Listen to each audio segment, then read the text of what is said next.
13절에 보면은 그들을 떠나 다시 배에 올라 건너편으로 가시니라 이렇게 하면서 단락이 또 바뀌어 가지고 14절에 제자들이 떡 가져오기를 잊었음에 배에 떡 한 개밖에 그들에게 없더라 이랬습니다. 그죠? 그런데 바로 앞에 내용에 보면은 이제 예수님이 물고기 2마리와 떡 7개를 가지고 축사하고 떼어 먹게 하니까 4,000명이 먹고 7강유리가 남았습니다. 그죠? 근데 그 7강유리 떡을 제자들이 배를 타고 이제 갈릴리 바다 건너편으로 가면서 급하게 간다고 이 떡강주를 어디 놔두고 이 배를 타고 떠났던 것 같습니다. 그러니까 배를 타고 이제 가다 보니까 아이고 우리가 떡을 안 가졌구나. 근데 묘하게도 지금 배 안에 떡 한 개가 달랑 있더라 이 말입니다. 그러니까 아이고 이게 떡 한 개밖에 없다 이렇게 그죠 이야기를 하고 있는데, 그러면서 야 우리가 전부 다 이 입식구들이지 몇 명이냐, 예수님하고 합치면은 적어도 뭐 13, 14, 15 뭐 더 이상 더 될 수도 있는데 야 이걸 우리가 또 어떻게 해결해야 되느냐 이런 식으로 걱정을 하고 염려를 하고 있는데, 예수님이 이들의 염려를 아시고 말씀하시기를 15절에 삼가 바리새인들의 누룩과 헤롯의 누룩을 주의하라 그렇게 말씀하시지. 그죠? 그래서 오늘 본문에 보면은 떡 한 개로 인한 그런 이야기입니다. 근데 이 떡 한 개를 두고 제자들은 야 우리가 어떻게 해서 또 끼니를 해결할꼬 이런 것 가지고 염려하고 수군거리고 있는데, 예수님은 이 떡을 두고 이야기하는 그 이야기 사이에서 떡을 두고 또 다른 교훈을 말씀하고 계신다 말입니다. 그러니까 떡 한 개를 두고 제자들이 떡을 가지고 생각하는 것, 걱정하는 것, 예수님이 떡을 가지고 말씀하시는 것, 이 대화와 생각하는 성격과 차이는 많이 납니다. 제자들은 떡 한 개밖에 없음으로 인해 가지고 당황하고 염려하는데, 예수님은 이 떡을 두고서 제자들에게 바리새인의 누룩 그리고 헤롯의 누룩을 주의하라 그렇게 말씀하고 계시는 겁니다. 그래서 오늘 제목이 바리새인과 헤롯의 누룩이라는 그런 강의 제목입니다. 당시에 바리새인들은 종교 권력자들입니다. 그죠? 바리새인들은 아무나 바리새인 되는 것이 아니고 그 당시에는 바리새인들이 한 600명 밖에 없었답니다. 그러니까 아무나 바리새인 되는 것이 아니고 바리새인 되고자 하면은 극기적인 그런 삶을 살아야 되고, 평범한 사람들이 생각할 때는 아이고 나는 죽으면 죽었지 저렇게 못 산다 이렇게 할 정도로 어떻게 보면 초인적인 그런 금욕을 하면서 그렇게 신앙생활을 하는 사람들이 바로 이 바리새인들이다 말입니다. 그러다 보니까 이 바리새인들은 같은 유대교를 신앙하고 하지만도 이 바리새인들은 특별한 사람들 취급되어져 가지고 이들은 존경을 받습니다. 그러다 보니까 존경을 받고 영향력이 있다 보니까 자연적으로 그 유대교를 쥐고 흔들고 하는 사람들이 바로 이 바리새인들입니다. 반면에 헤롯이 누굽니까? 헤롯은 정치 최고의 그 당시의 권력자지, 그죠? 그러니까 종교의 권력자, 정치의 권력자인 바리새인의 누룩, 헤롯의 누룩을 주의하라 그렇게 말씀하고 있습니다. 다시 말하면은 유대 사회를 완전히 장악하고 영향력을 끼치는 두 권력 체계를 의미하고 있습니다. 우리가 누룩하면은 성경에 좋은 의미로서 누룩도 이렇게 예를 들어서 예수님이 말씀하고 있습니다. 하지만 또 대부분에 보면은 누룩은 부정적인 영향력을 상징하는 그런데 누룩이 사용되어지고 누룩이 또 그렇게 등장하고 있습니다. 누룩은 우리가 알다시피 빵을 부풀리게 하고 또 이스라엘 사람들이 빵을 만들 때는 반드시 누룩을 사용을 합니다. 그래야 부풀 올라가지고 식감도 좋고 맛도 나고 그래 반려되니까. 그래서 누룩 없는 떡, 무교절 같은 경우에는 누룩 없는 떡을 먹지 않습니까? 얼마나 힘들겠습니까, 그죠? 그래서 누룩은 그런 역할을 하는데 이 예수님이 바리새인의 누룩, 헤롯의 누룩을 주의하라 하는 것은 단지 빵에 들어가는 누룩이라는 효소를 주의하라 이런 뜻이 아니죠, 그죠? 이 그들이 이스라엘의 신앙적인 측면에서나 사회적인 측면에서 부정적인 영향력을 끼치는 이런 것을 조심하라. 그런 의미에서 바리새인의 누룩과 헤롯의 누룩을 주의하라. 그렇게 예수님이 말씀하신 겁니다. 그러면은 이들이 말하는 바리새인과 헤롯의 누룩은 도대체 무엇을 뜻하고 있습니까? 오늘 그 마가복음 8장 11절을 보시면은 이런 말씀이 있습니다. 바리새인들이 나와서 예수를 힐난하며 그를 시험하여 하늘로부터 오는 표적을 구하거늘 그렇게 말씀하고 있습니다. 여기서 힐난하여 예수를 힐난하며 이렇게 하지 않습니까? 힐난하며 이 말은 어떤 뜻인가 하니까 맹렬히 비난하는 것을 말합니다.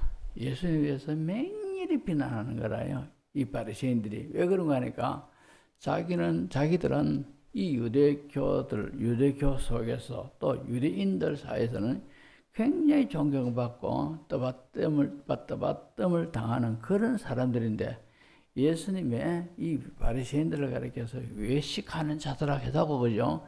이래 하니까 얼마나 이들이 자기들의 위치와 자기들의 모든 정곡과 진실을 예수님이 파헤치면서 하니까 얼마나 싫고 부담되고 믿겠습니까? 그러니까 예수님의 티끌이 한번 잡히라 싶어가지고 늘 따라다니고 이 첩자를 보내고 이랬는데 마침 이들이 예수님을 아주 힐난하며 그러니까 악한 감정이 있는데다가 그렇게 하니까 맹렬히 비난하면서 당신이 표적을 보여라는 거죠. 이렇게 표적을 요구를 하고 있습니다. 그때 예수님이 마가복음 8장 12절에 뭐라고 말씀합니까? 예수께서 마음속으로 깊이 탄식하시며 이르시되 어찌하여 이 세대가 표적을 구하느냐?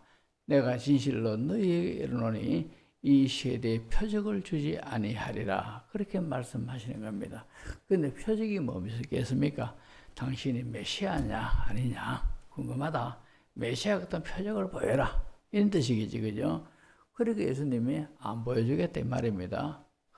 그러면서 말씀하셨는데 똑같은 이 내용이 마태복음에도 있습니다. 마태복음 16장에 있는데 이 16장 4절에 보시면은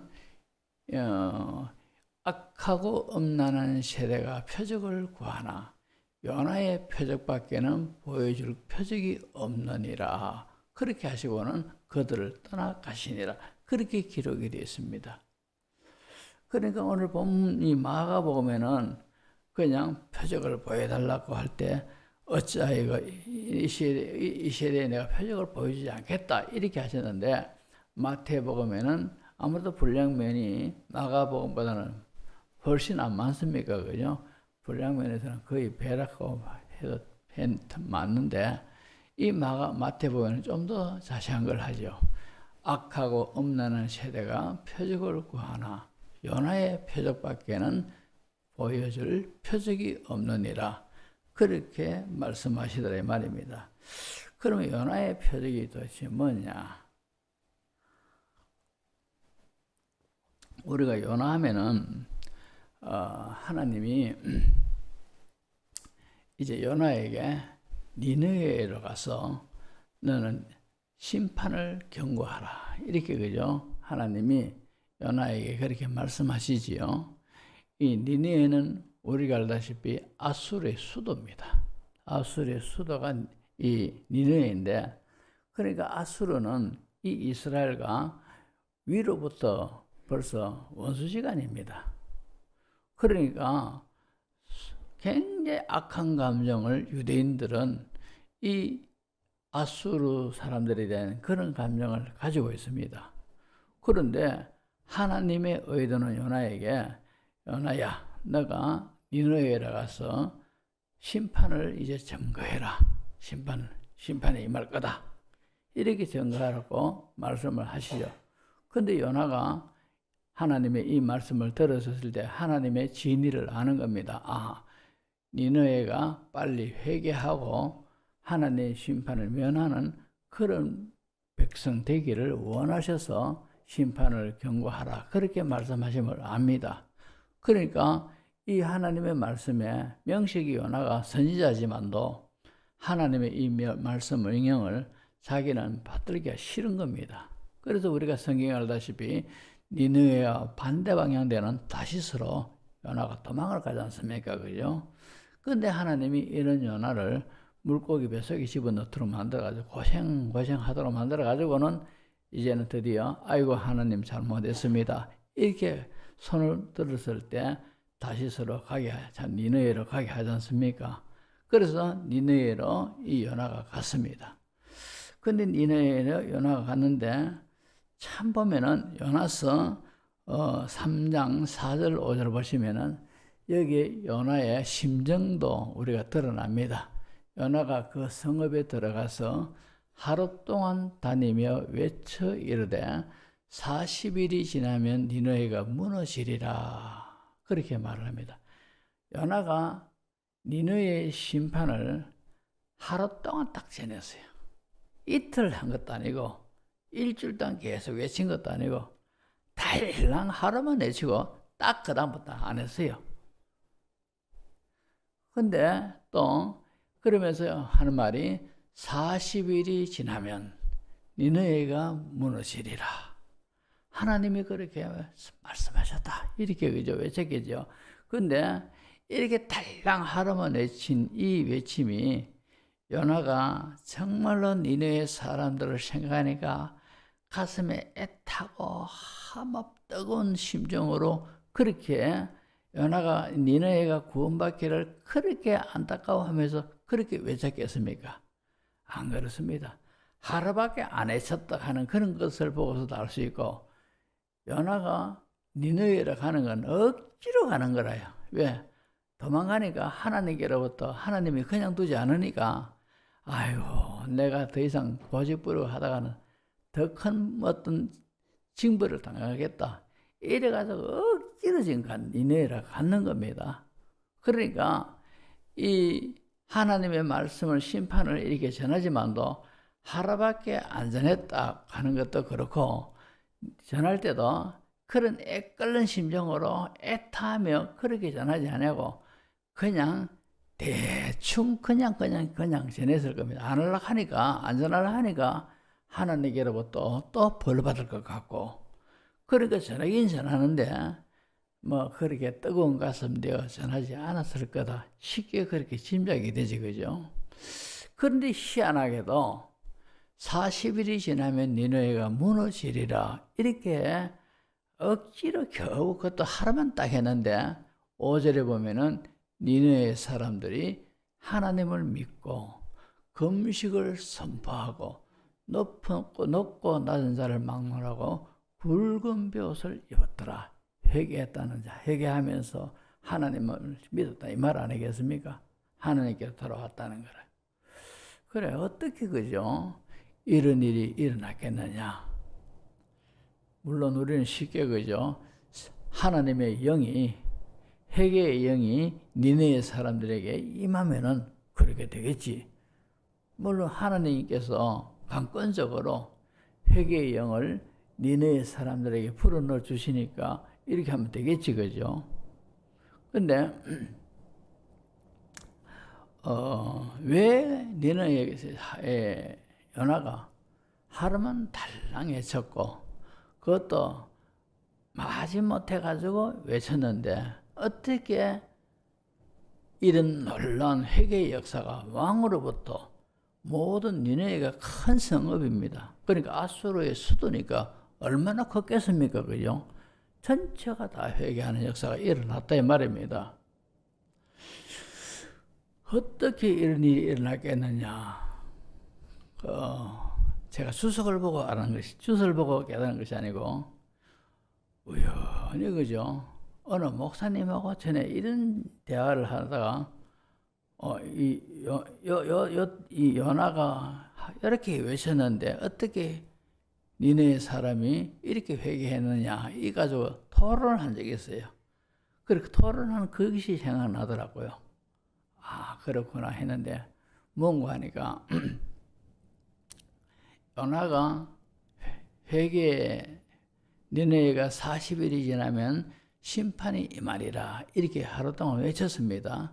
근데 그날 저녁에 그 다음 날에 오전에 어떤 일이 있었는가 하면은 창조과학회 하는 게 있지 그죠? 창조과학회. 창조과학회는 하나님 성경의 모든 사건과 이런 것들을 과학적으로 해석하는 그런 단체입니다. 창조과학에서 연구하고 과학적으로 이렇게 그죠? 모든 걸 추적했는데 알고 보니까 요나가 딱 회개하고 난 그 다음 날이 이 니느웨에 어떤 현상이 일어나는가 하니까 일식 현상이 일어났다는 거예요. 일식 현상은 해하고 달하고 지구하고 다 일직선상으로 되어지는 일식 현상인데 그러니까 분명히 낮인데 지구는 볼 때는 깜깜하지 않습니까? 그러니까 이런 분명히 밤 되면은 날씨가 캄캄해지고 또 낮이 되면은 밝아지고 이게 당연한 건데 낮인데다 깜깜해졌는 거라요. 그러니까 니네 왕으로 비롯해서 모든 사람들이 어제 요나가 외쳤던 이 말이 딱 생각나는 거라. 아이고 하나님 말씀이 40일이 지나면 이 니네가 하나님이 심판한다 하니까 그걸 보고 겁이 났는 거라. 그래가지고 왕으로부터 모든 백성들이 금식을 선포하고 벼슬 읽고 회개했다는 거라요. 창조과학에서 그렇게 발표를 했다는 게 제가 생각이 났어요. 그렇게 해석이 되더라고요. 그래 희한하지 않습니까? 억지로 마지못해 안 하면 두드려 맞겠고 전하긴 전하는데 그 가슴이 뜨거운 가슴 되어서 전했겠습니까? 그것도 이틀도 아니고 일주일도 아니고 단 하루만 그렇게 외쳤는 것밖에 없는데 이렇게 회개한 역사가 일어난 것은 바로 그날 자연 현상이 그 다음날 그렇게 일어났다는 거예요. 예수님이 바리새인들이 표적을 구하는데 요나의 표적밖에 보여줄 것이 없다. 그렇게 말씀하신 것이 그죠? 말씀하고 또 바리새인들의 누룩과 헤롯의 누룩을 주의하라면서 제자들에게 말씀을 하셨지 않습니까? 자, 그러면은 이 바리새인들의 누룩, 헤롯의 누룩이 도대체 뭐냐는 거죠. 이 요나가 니느웨 사람들, 그리고 아수르 사람들 아닙니까? 이 사람들에 대해서 하나님의 명식이 선지자인데 하나님께서 그에게 선지자적 사명을 감당하라고 이렇게 니느웨 회개를 전파하라고 했는데도 가기 싫어가지고 다시스로 도망가던 이런 요나다는 거죠. 그렇지만도 요나에게는 차라리 이 원수 같은 아수르 나라는 하나님의 멸망을 받아야 마땅한 나라고 이렇게 생각하고 굉장히 그죠? 적대적인 감정을 가지고 있고 오히려 자기들은 하나님의 백성이고 저 아수르를 비롯한 저 나라들은 하나님의 은혜와는 완전히 밖에 있는 그런 족속이고 멸망해야 될 족속이다. 이래 생각한 것이 바로 선지자인 요나의 심정이더라 말입니다. 이런 의식이 있기 때문에 하나님께서 직접 요나에게 그렇게 말씀하신데도 요나는 그 명령을 받들기 싫어서 다시서로 도망을 갈 정도까지 그렇게 됐다는 말입니다. 자, 그리고 바리새인들과 헤롯의 누룩을 주의하라. 그러면 이 누룩이 요나의 그 모든 것을과 연결해 볼 때 어떤 거냐? 바로 요나의 표적은, 또 예수님이 말씀하신 바리새인들 누룩, 헤롯의 누룩은 유대주의적인 어떤 사상을 말하고 있는 겁니다. 다시 말하면은 지독한 선민의식에 사로잡힌 편견, 이런 것을 조심하라는 거예요. 지독한 편견에 사로잡힌 민족주의 의식, 이것을 조심하라. 이게 바로 이 바리새인들의 누룩, 헤롯의 누룩입니다. 이방인들이 구원을 얻어 하나님의 백성이 되어야 한다는 것을 절대 안 받아들이는 것이 바로 바리새인들이고, 역시 헤롯의 권력주의자들도 역시 그 동조를 같이 하더란 말이죠. 이런 것을 통해서 주의하라, 이 말씀이 뭡니까? 이런 선민의식주의인, 즉 이방인들을 아무렇지도 않게 취급하는 이런 선민의식주의, 이런 것이 그죠? 복음에서는 완전히 이건 악한 누룩과 같다는 거죠. 그래서 복음에는 편견이 없어야 되고 차별이 없어야 된다는 거죠. 그래서 우리가 복음을 받았지 않습니까? 우리는 정말로 이 너무너무 귀한 복음을 받는 그런 사람들 아닙니까? 우리는 요나같이 아수르 사람들은 이 복음을 받을 자격이 없어. 저 사람들은 내가 싫어. 이러면서 복음을 딱 닫고 가지 않고, 하나님이 명령하셔도 나는 싫습니다고 다시서로 도망가는 이런 사람이 되어서는 안 된다는 거라. 복음은 천하 만민에게 전파되기를 주님은 원하고 계셔요. 아래 뉴스를 봤습니다. 아래 뉴스를 보니까 우리나라 정부에서 북한의 인권 탄압 보고서 하면서 그죠? 이걸 유엔에 제출을 하는 뭐 그런 것이 뭐야라. 그래 북한의 인권 탄압 보고서 이걸 작성을 한 것이 뉴스에 나오더라고요. 그래서 그 내용을 잠깐 거기서 뉴스에서 나오는데 보니까 탄압하는데 이제 공개 처형하는데 젊은이들도 여사로 공개 처형을 하고, 심지어는 8개월 된 임산부도 공개 처형을 하고, 그리고 성경을 가지고 예배드리는 사람, 이 공산주의, 특히 북한 같은 경우에는 이런 김일성, 김정일, 김정은 이런 참 가계에 우상화하면서 이 신격화하다시피 하는 그런 사상인데, 뭐 하나님, 예수님 하니까 이 종교를 절대 인정하지 않지 않습니까? 그죠? 그러니까 성경을 들고 예배드리면서 참 이 복음에 대해서 굴복하지 않는 이런 사람을 공개 처형시키고, 또 지하 교회를 조직하는 사람을 공개 처형시키고, 또 그 외에 여러 가지 이유로 공개 처형을 일삼는 그런 모든 내용들이 보고서 안에 들어있다고. 어떻게 이 보고서를 작성했는가 하니까 탈북민들 508명을 대상으로 북한의 실상, 이것을 그죠? 들고는 취합해서 이렇게 보고서에 그렇게 기록을 했다면서 인권 탄압 보고서를 작성했는데, 오늘 아침 뉴스 보니까 북한이 그건 순 남한에서 만드는 조작물이 거짓말이다, 이런 식으로 그죠? 했다라고 또 뉴스에 나오더라고요.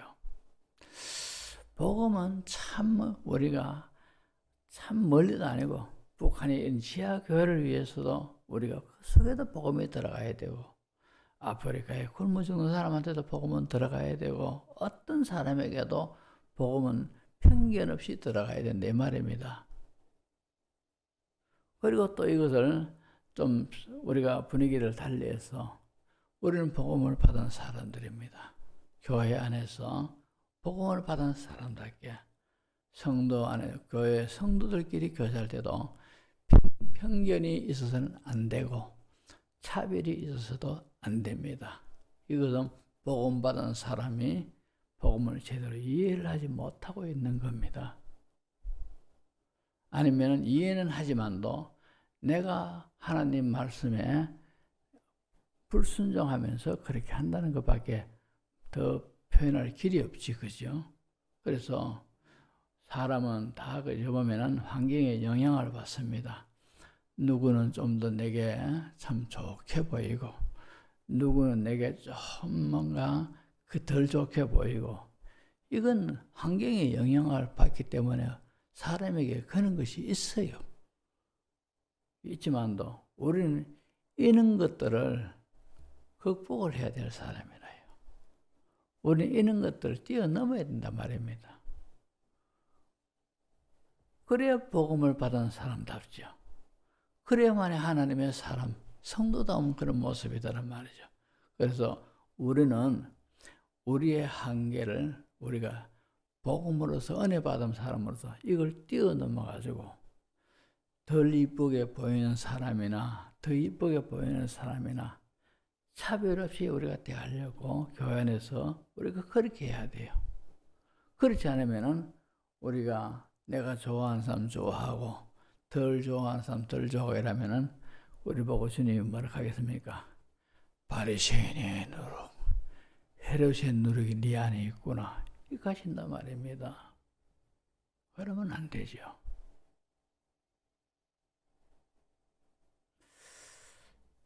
예수님께서 이 땅에 오셔서 가장 먼저 하신 일이 뭡니까? 바로 유대인과 이방인들과의 담을 허무는 작업이라요. 예수님이 이걸 의도적으로 하셨어요. 그렇지 않습니까? 예수님 이 땅에 오셔가지고 유대인들이 제인시하는 세리와 창기들을 예수님은 의도적으로 가까이 했어요. 그죠? 그리고 예수님은 이방인들에게 가서도 의도적으로 가셨고 또 사마리아에 있는 수가성 여인에게도 의도적으로 가셨고 다 이것이 전통적인 유대교인들한테는 이해가 안 되는 그런 일입니다. 예수님은 편견을 일함으로써요. 복음 자체에서는 그 주님이기에. 그래서 이런 일부터 하셨는데 우리가 복음을 받았으면은 우리도 이런 편견과 차별 이런 것 없이 골고루 그죠? 우리는 주 안에서 예수의 피를 나누고 있는 그런 사람들 아닙니까? 하나님이 아버지고 우리는 예수의 피로 연결되어 있는 한 가족이다 이 말입니다.